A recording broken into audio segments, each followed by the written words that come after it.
ጉድ! ሀሰንማ የሆነ ነገር ነክቶታል። የሆነ ነገርማ ሆኗል። ጭራሽ ሀይሚን ተከትሎ አዲስ አበባ ገብቶላቸዋል። እንግዲህ ብሩክን በጣም በጣም ብዙ ነገር እያለው ይገኛል ማለት ነው።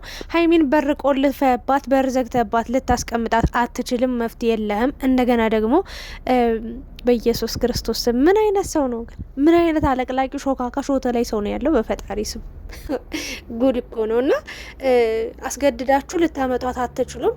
በግዴታ ነው ያስቀመጥካት ምናምን እያለ ነው የሚገኘው። ሀሰን እንግዲህ ከች ብሏል። ቤታቸው መጥቷል ከፍፄ ጋር በቃ በጣም እየተጣሉ ነው የሚገኙት። አረ ፈጣሪ ወይ ምን አይነት ነገር ነው? ምን አይነት ጉድ ነው እያየን እየሰማን የምንገኘው እንዴ?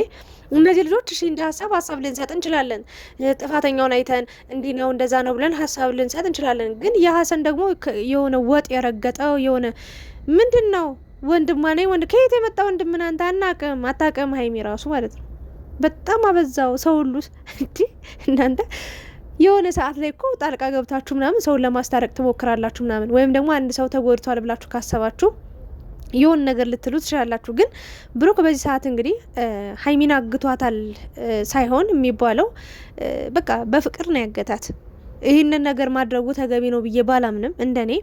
ምክንያቱም ከዚህ በፊት ለአንደኛ ጊዜም እንደዚህ አይነት ነገር ውስጥ አድርጓል። አሁን ለሁለተኛ ጊዜ ነው ሀይሚን ወይም ደግሞ ያለ ፍቃዷ ያለ ፍላጎቷ እንግዲህ ይዟት የሄደው እና ሀይሚን 100% ያለ ፍላጎቷ ቢሆን ኖሮ ማንንም ሰው እሺ ብሎ አይፈቅድለትም ነበር። ቤተሰብ ጭምር መጠው ንቅ አድርገው እስር ቤት ነበር የሚከቱት ወርውረው። ግን ሀይሚ ፈቃድ አላት፣ ፍላጎት አላት ከሱ ጋር የመሆን ከሱ ጋር የመኖር፣ ግን ችግሩን እንዲፈታ ችግሩን እንዲያስተካክል እንጂ ሀይሚ ከሱ ጋር መሆን ጠልታ አይደለም። ሀይሚ በዚህ ሰዓት ብሩክን ማውራትም ማግኘትም ከሱ ጋር መሆንን አልፈለገችም ሆኖ አይደለም። ግን ችግሩን ማስተካከል አለበት። በቃ ጥፋቱን ማመን አለበት። ጥፋቱን ነገ ድጋሚ ከነገ ወዲያ ምናምን አብሬው ብቀጥል ይህን ነገር ላለመስራቱ በምንም እርግጠኛ አይደለሁም ብላ ነው አይደል እንዴ ይህንን ነገር እያደረገች ያለችው። ሶ ሀሰን እንደው ምን አይነት ሾካካ ነው? ፈጣሪ ስም አንተ ከየት የመጣ ወንድም ነህ? ጭራሽ ብሩክን ያስፈራሯል ማለት ነው። እናንተ ብሩክ እንኳን ባለፈው ሲናገረው አይቶ በቃ ጀስት በቃ ሀይሚን ለማገዝ ለመርዳት ብሎ ነው ብዬ ነበር ያሰብኩትኝ የተናገርነውን ብሩክን ማለት ነው። ግን እውነትን ነው ብሩክ እንዴ የራስን ችግር ራስ ነው መፍታት ያለበት። ፍጹም ሆነ አታስፈልግም። 3-4 ሰው በአንድ ፍቅር ውስጥ በአንድ ትዳር ውስጥ በአንድ ህይወት ውስጥ አስፈላጊ አይደለም። እና ሀሰን በጣም ተጨማለክ፣ በጣም ወጥ ረገጥክ ማለት ነው። ይሄኔ ምን ነው እኔ እኮ ሌላ ቃል ይሄን ያህል ባሏ ነህ እንዴ አንተ? ወይስ ሀይሚንን ያላገባትም የወንድሜ ሚስት ናት ምናምን ስትል ነበር። ታዲያ ምንድነው? ይሄ እኮ በጣም አግብቻሻ የ80 ሚስቴ ናት አልከሳ በሄደችበት ሁሉ እየተከተልክ ይሄን ያህል አንተ ምንድነው አድራጊ ወንድሟ ነኝ ምናምን ወንድምህ እንደዚህ። ኧረ እባክህ ተው እንጂ የምሬን ነው የምላችሁ። እናንተ አሁን ያለ እህታችሁ ያለ ፍላጎቷ ያለ ፈቃዷ አንድ ሰው ወስዶ በር ዘግቶ በር ቆልፎባት ቢያስቀምጣት ምን ይሰማችኋል? አለ እንዴ ይታወቃል እኮ ይሄ በግዴታ ቢሆን እኛም ወደን ፈቅደን የምሬ ነው ብላችሁ ትናንትና እንደውም ብሩክ ምን አለ መሰላችሁ ልጃችን የተወሰድካት የት አለች ብላችሁ ትጨነቃላችሁ። ስለዚህ ላሳያችሁ ብሎ ከተቀመጠችበት ወስዶ አሳይቶናል። እና በእርግጥ ሀይሚን ለቀቃት ማለት ሌላ ህይወት ትጀምራለች፣ ብሩክን እስከ መጨረሻው ከህይወቷ ታስወጣለች ማለትም አይደለም። መያዟን በዚህ ልክም ይህንን ነገር ማድረጉ አግባብ ነው ብዬ ባላምንም፣ ግን በሰዓቱ ልክ ነው ብሎ ያሰበውን ነገር አድርጓል። ጥፋትም አይደለም። በቃ ባጭሩ ለሱ ትክክል ነው። አልጎዳትም፣ አልመታትም፣ ምንም አላረጋትም። በቃ በፍቅር አገታት፣ አብሯት ሆነ።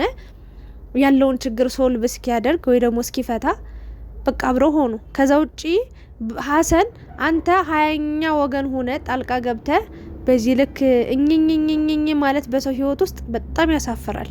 ይሄ ነውር ነው፣ በእውነት ነው የምልህ። እና አርፈ ተቀመጥ። አወቅሽ ቢሏት አሉ እንዴ ምን ሸይ ነው አንተ? ከብሩክ በላይ ለሀይሚን ይጨነቅላታል። ከሀይሚ በላይ ከብሩክ በላይ በቃ ለሀይሚን ያለውላት አይነት ነገር አንተ ማነ? እግዚአብሔርን ደባሪ ነገር ነው እያረክ ያለው። ፕሊስ አቆም፣ ስቶፕ። ይሄን ነገር የሚያስጠላ ነገር ስለሆነ ለሀይሚ አይገባትም፣ ለብሩክም። እኔ አሁን እያረክ ያለው ነገር ሀይሚንም እንደሚጎዳ እንጂ እንደሚጠቅም አላቅም። ጭራሽ ቤቷ ድረስ ሂዶ ብሩክ ይምጣ ማን ነው እሱ እንደዚህ ዘግቶ የሚያስቀምጥ? አንተ የት ነህ? ለራስ ለእህት ባዘንክ። የምሬን ነው። ለሌላ ሴት ክብር የሌለው ወንድ ሁሉ መጥቶ እዚህ ጋር ለሀይሚ ክብር እንዳለው ሰው ሲያሳይ ጨምላቃ። በእውነት ሀሰን በጣም ወጥ ረገጥክ። ስርዓት ያዝ። የራሳችሁን ኑሮ መኖር ሲያቀታችሁ ሰው ህይወት ውስጥ ዘው ብላችሁ ገብታችሁ ወይ ፍፄ ወይ አንተ የራሳችሁ እንዴ አራጃችሁ። በነገራችን ላይ ምንም የኔ የምትሉት ሰው የለም።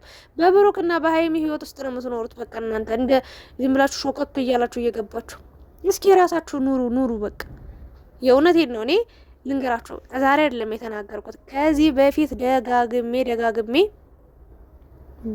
ፍፄም የምሬ ነው። እንደውም ቤኪ እንኳን ብዙ የለም ካሜራማን ነው በነገር አለ እንጂ እንዴት አይኖርም። ፍፄም ሀሰንም ለሀይሚ ጠቃሚ ሰዎች ናቸው ብዬ አላምንም። ብቻቸው መኖር ይችላሉ። ሀይሚና ብሩክ ችግሮቻቸውንም ብቻቸው መፍታት ይችላሉ። በቃ ሁለቱ ወይም ሶስቱ በቃ ሌሎቹ በሶስተኛው ጋር የሚገቡ ሰዎች የራሳቸው ኑሮ ቢኖሩ የሀይሚና የብሩክ ችግር እንኳን እየገዘፈ እየከፋ አይመጣም ነበር። ዛሬ ደግሞ ሀሰን ጭራሽ ከቡታጅራ አዲስ አበባ ድረስ ተከትሎ መጥቶ ሀይሚ ምንም አላለችም፣ ደስተኛ ነች። እሷ ከብሩክ ተለይታ አንድ ቀን ማደር ደስ ይላታል መሰለ። ጥሏት ቢመጣ ተከትለው ነበር የምትመጣው። ልንገር ብዬ ነው። ተከትለው አዲስ አበባ ድረስ ትመጣ ነበር።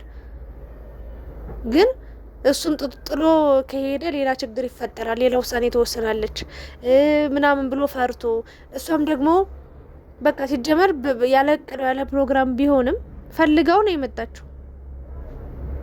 ከብሩክ እኮ ነው የመጣች። ሌላ ወንድ እዛ ዝም ብሎ ጎዳና ላይ አንስቶ አይደለም እያሯሯጠ ይዟት የመጣ ብሩኬ ነው። አብሯት ለወራቶች ያህል አብሯት የኖረ ሰው ነው።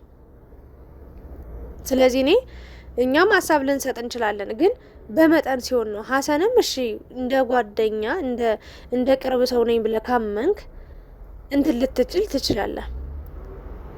በቃ ይሆናል አይደለ?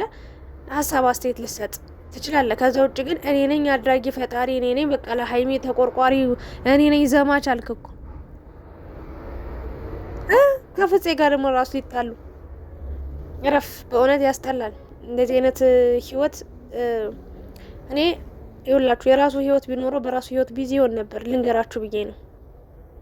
ፍፄም ሀሰንም ማለት ነው ሀይሚንና ብሩክን ዞር ብሎ አያቸውም ነበር በጭራሽ። ምክንያቱም የራሳቸው ህይወት ስላለ በራሳቸው ህይወት ቢዚ ይሆናሉ፣ ጊዜም አይኖራቸውም። አሁን ግን ወይ የራሳቸው ደህና ህይወት የላቸውም። የምሬ ነው። ኑሮውን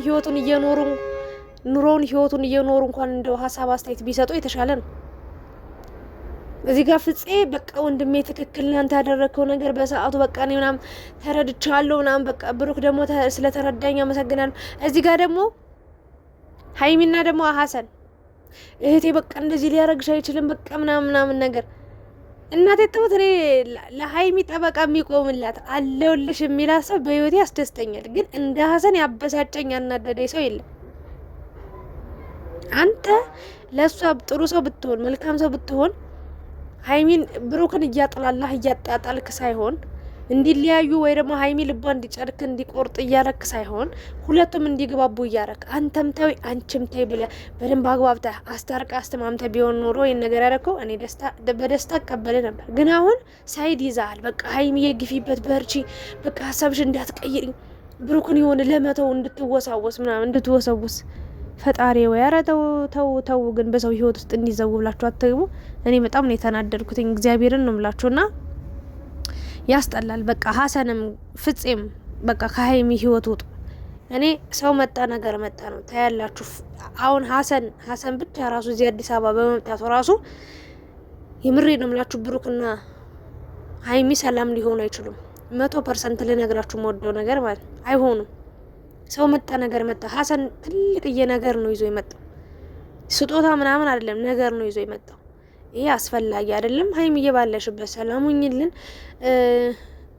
አይተናል የቅርብ ሰውነን ብለው እንወዳቸዋለን ብለው በህይወታቸው ውስጥ ሲጫወቱባቸው ሲቀልዱባቸው ለማለየት ብር እንኳን ተከፍለው አስከፍለው ከፍለው ስንት ታሪክ ተፈጥሮ ያልተሸነፉ ልጆች ናቸው። ዛሬ ላይ ማንም ቢመጣ ማንም ምንም ማለት አይደለም። ግን እነዚህ ልጆች ለምንድን ነው በቀላል መንገድ ህይወታቸው መኖር እየቻሉ ለምንድን ነው በሰው ጣልቃ ገብነት ዋጋ ሲከፍሉ እድሜ ልካቸውን ሲበሳጩ ሲናደዱ ሲወድቁ ሲነሱ የሚያልፉት ብለን ተናደድን ተበሳጨን እንጂ የምሬን ነው። ሁሉም አላፊ ነው ያልፋል። እና ሀሰን አቁም። እኔ ሀሰንን በቃ ልንለው ይገባል።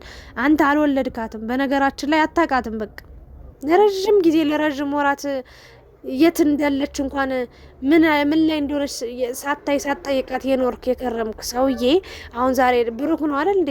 በችግሯም በደስታዋም በሀዘኗም በቃ በሁሉም ነገር ደስተኛ ሆኖ ከሷ ጋር ከጎኗ ሆኖ እየቆየው እስከዛሬና ዛሬ ደግሞ እንደ አዲስ አንተ እኔ ነኝ ያለሁልሽ ምናምን ወንድም ነኝ ምናምን። ኧረ እባክህ አብርሽና ኤፍሬምም አልሆኗት እንኳን አንተ ባናተ ተተከል ከፈለክ ምን አገባኝ እናንተ በእናታችሁ ሲያስጠላ።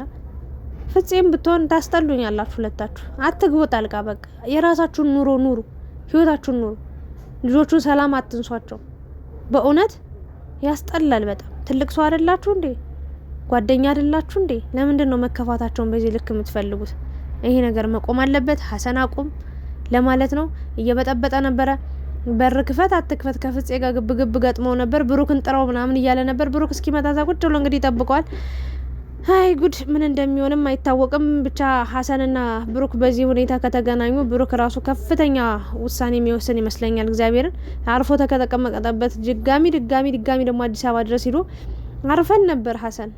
የምሬን ነው። ይሄ ሁሉ ጊዜ አልነበርክም አንተ ባልነበርክ ሰዓት ጥሩ ነበር። አሁን ደግሞ ነገር ታቀጣጥላለ። ነገሩ ሊፈታ ሲል ቱ አለክ ያ ከልብ መሆን የለበትም። አቁም። ስታፕ ሀሰን ጉድ እኮ ነው እናንተ።